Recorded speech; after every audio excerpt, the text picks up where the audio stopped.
but I've been squeaky clean and learned from my mistakes.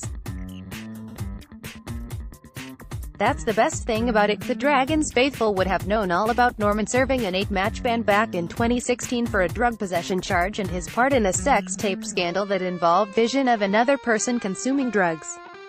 They would have also been aware he was fined $30,000 last year when the Eels discovered he had been drinking while injured. When an old video emerged last month of Norman having a giggle as a 77-year-old man snorting a white substance emerged, the Dragons supporters, who were a bloody passionate bunch, would have almost been nodding their heads saying, "I told you so." For the record, Norman said his dealings with the Chich were limited to that one occasion more than 2 years ago. Loading, "First and last time I met him," he says. The Gold Coast Titans were interested in luring Norman away from the Eels, only for his off-field reputation to cause a few club officials to go cold on the idea. Norman, however, said those first dealings with the Dragons never focused on his past, and that trust and respect was what appealed to him.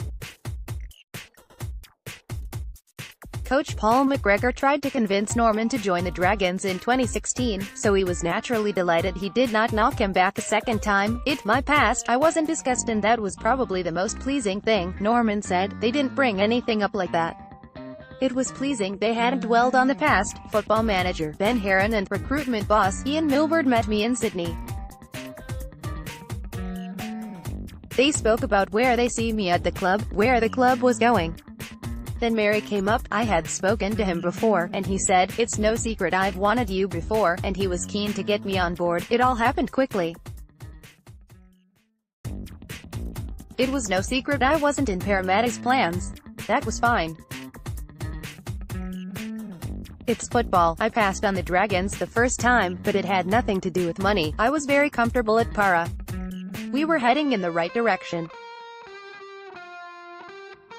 In 2017 we had a very good year, I was happy with where I was, and the club also wanted me there as well, which made it easier. Norman and Mitch Moses struck up an instant halves combination as the Eels went on a giant sling run in the second half of the 2017 season, and almost caused a boil-over against the Storm in their own backyard in Week 1 of the finals.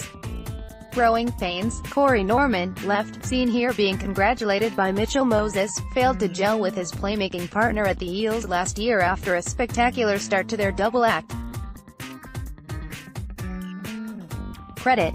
That partnership strangely jammed into reverse last year. Norman cannot explain it. Nor could coach Brad Arthur, which is probably why he hauled the pair in at the end of the season and suggested one of them would be best off moving elsewhere. It was never nasty. Moses was for a short time linked to the Broncos. But Norman always appeared the one more likely to leave.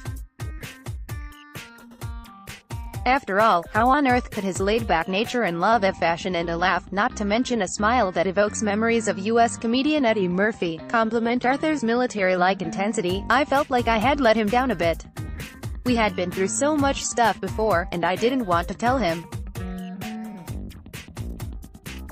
Corey Norman on Brad Arthur. "I don't know where those rumors come from about me and Brad," Norman said. "I know how to push his buttons and get him going.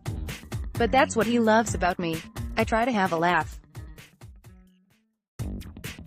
We have a good relationship, and it was hard to tell him I was going to leave. I felt like I had let him down a bit.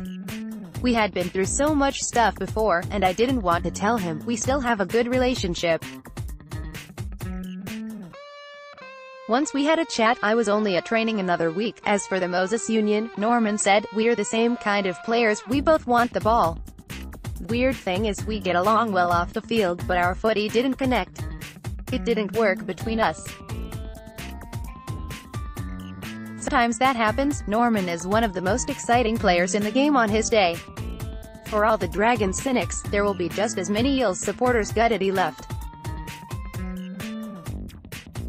The number 6 jersey is the one Norman would love to wear come round 1 for the Dragons. McGregor has plenty of handy options.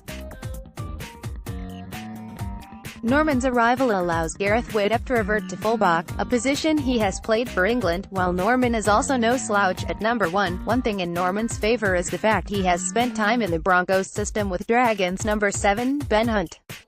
Dynamic duo, Corey Norman has tipped a strong partnership with Dragons halfback Ben Hunt. Credit. Adam McLean, he compliments my game and brings out my running game. Norman said, 5/8 is my favorite position.